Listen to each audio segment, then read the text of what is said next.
Bem Viver, espiritualidade no dia a dia.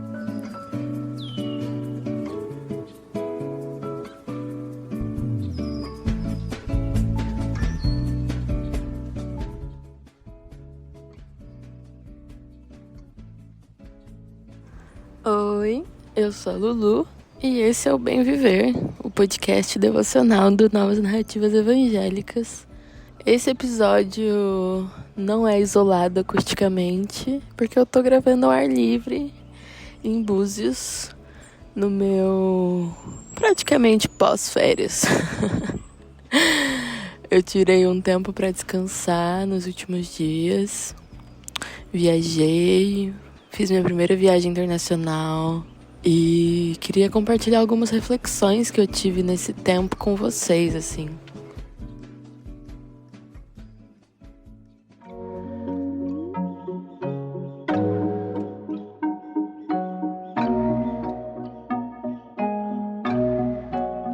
A primeira coisa é, por que eu fui fazer minha primeira viagem internacional aos 27 anos? E aí é óbvio que aqui tem uma série de desigualdades, né? E de desigualdade de oportunidade mesmo, que botam a gente pra não viver as mesmas experiências que outras pessoas, né? Eu sou uma mulher preta, sou uma mulher que vem de família pobre e que vem conquistando uma certa ascensão, entre aspas, muito recentemente, assim. É muito recentemente que eu consigo ser independente financeiramente. É uma independência que quer levar os seus juntos, né? Então, o meu salário hoje não é só meu. Compartilho ele com a minha família. Quando você tá nessa posição, é muito fácil você cair numa de não querer voltar ao nível anterior, de ter menos, de ter pouco, né? E aí você faz de tudo pra não exceder e pra não perder o que você já conquistou. Então, pra mim, eu acho que ter uma viagem internacional tava muito no lugar do algo que eu não conseguiria pagar, algo que eu não poderia fazer, algo que não tava ao meu alcance. E eu fui pra América Latina, gente, não fui pra Europa nem nada, eu fui pro Peru.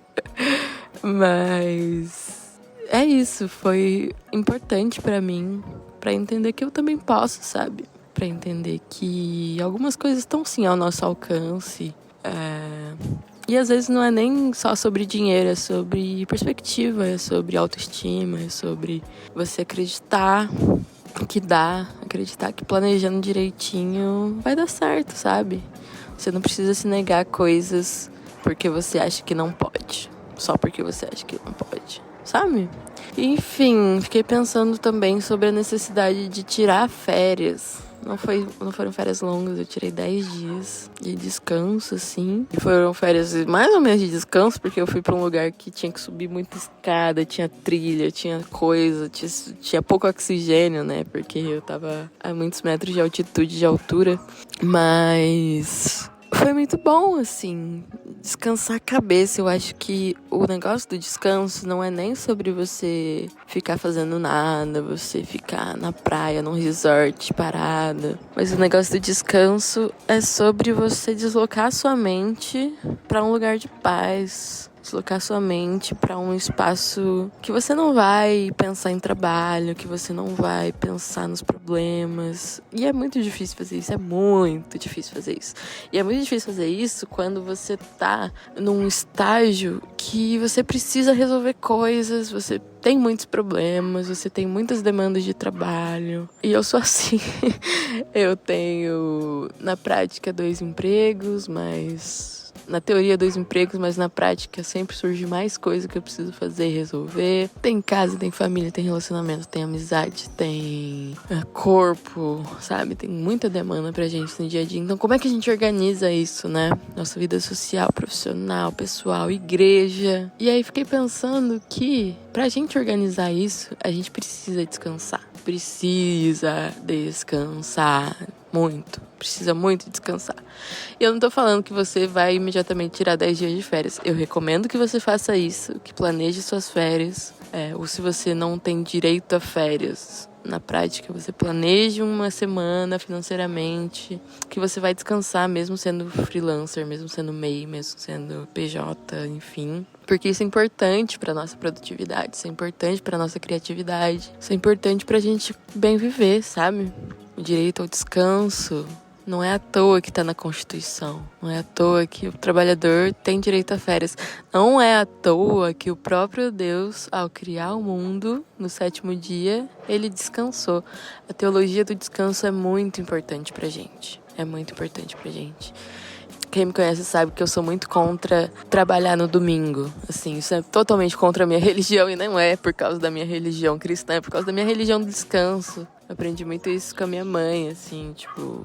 Não, domingo não trabalho. Domingo vai pra igreja. Eu trabalho na igreja, mas é outro tipo de trabalho, entendeu? Um trabalho que te desloca do seu dia a dia, dos outros 6 ou 5 dias na semana. Por isso também é muito importante a gente lutar pelo fim da escala 6x1, por exemplo. Sabe, essas escalas de trabalho que tornam impossíveis o descanso para a população, para o trabalhador, para a classe operária, para o proletariado, sabe? É isso, a gente tá numa era que o trabalho, ele é muito relativizado, né? Ele é jogado para as noites, ele é jogado para os finais de semana, e às vezes a gente não tem como fugir mesmo. Mas a gente também tá numa era que o trabalho tomou um lugar que é quase como se a gente se sentisse culpado quando não está trabalhando. Colocaram na nossa cabeça que trabalhar muito é sobre mérito, trabalhar muito é sobre conquistar coisas, trabalhar muito tem a ver com o nosso caráter. E aí, até a gente que não tá nessa lógica liberal, capitalista, etc., às vezes cai nesse conto da carrochinha, tá? Acha que tem que trabalhar, tem que se esforçar, tem que se acabar de trabalhar e não descansar pra vencer na vida? Sei lá pra quê, sabe? Só porque tem que. Isso é muito doido. Eu acho que a gente precisa muito começar a questionar nossas lógicas de trabalho, essas lógicas macro de estrutura, lógico, capitalista, mas essas lógicas que a gente mesmo se coloca, sabe? E aí vai falar que é por causa do signo, vai falar que é por causa de não sei o quê. Mas é isso, a gente precisa cuidar das nossas cabecinhas e da nossa relação com o trabalho. Trabalhar menos, tirar um dia da semana pra não responder o WhatsApp. Aliás, não responder, criar essas pequenas, não sei nem como dizer, essas pequenas prevenções, pequenas proteções a si mesmo em relação ao trabalho, sabe? Então, a partir de 5 horas, te mandaram mensagem do WhatsApp de trabalho, por que você vai responder? Enfim, tomando em consideração que 5 seria o seu horário teto de limite de trabalho, mas enfim, se for 6, se for 7, depois do seu horário de trabalho ou antes do seu horário de trabalho, você não tem motivos pra responder alguém ou pra mandar mensagem, sabe? Se você teve a tentação de mandar uma mensagem de trabalho de madrugada, você vai ligar um alerta ou programar um e-mail pras 7, pras 8, pras 10, entendeu?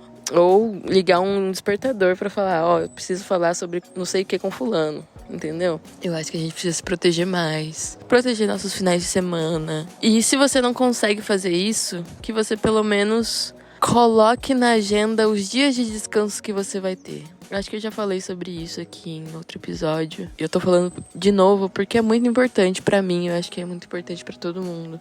Colocar que nesse dia eu vou descansar, nesse dia eu não vou fazer nada, eu não vou responder ninguém, vou botar fotinho de WhatsApp de férias, sabe?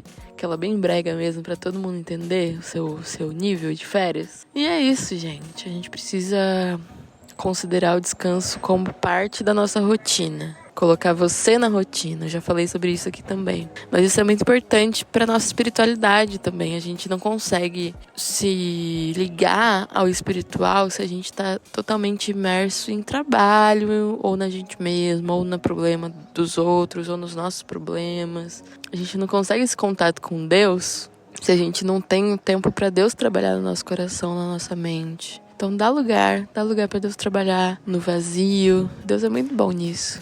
Em trabalhar em onde parece não existir nada, naquele barro que ainda tá disforme. Precisa de tempo, precisa de um trabalho artesanal, precisa de descanso do barro, para ele conseguir ser moldado.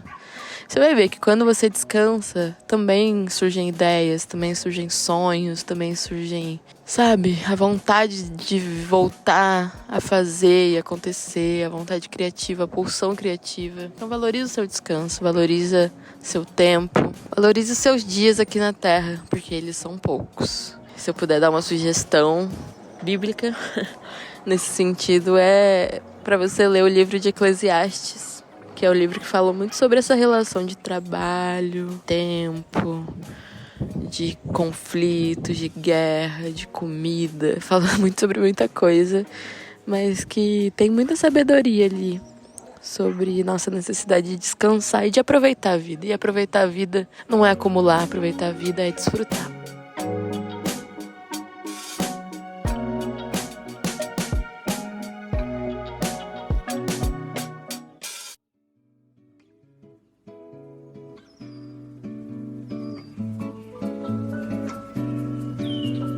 Tá bom? Fez sentido pra você? Mais um episódio que foi meio freestyle, mas que veio do coração, de algo que eu queria contar pra vocês e compartilhar com vocês. Me conta como é que tá essa relação com o seu descanso, se você tá conseguindo descansar ou se é uma coisa muito distante pra você. Como é que você tá se planejando pra um tempo, um lugar que você consiga, assim, descansar, sabe? Faz uma reserva no Airbnb pra um feriado que tem aí pra frente, sei lá.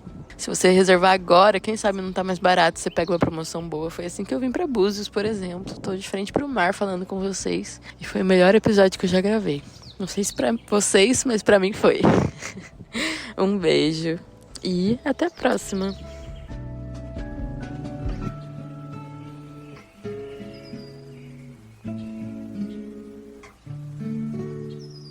Bem Viver é um podcast original do Novas Narrativas Evangélicas. Toda gente junta, construindo uma fé coletiva, consciente e ativa. Você encontra episódios novos todo domingo no seu tocador de podcast favorito e pode apoiar esse projeto pelo Apoia-se. Segue a gente no Instagram para saber mais sobre o que esse movimento está fazendo pelo Brasil. Esse podcast é apoiado pela TID Setúbal. A apresentação e o roteiro são da Luciana Peterson e Matheus Machado. A edição é da Bianca Hatt. O design babadeira é da Nick Ellert. A comunicação é feita pela Tayo Amaral. E a gente tem na equipe a Evelyn e a Tati, que nos ajudam muito para manter a casinha em pé e funcionando. Tchau!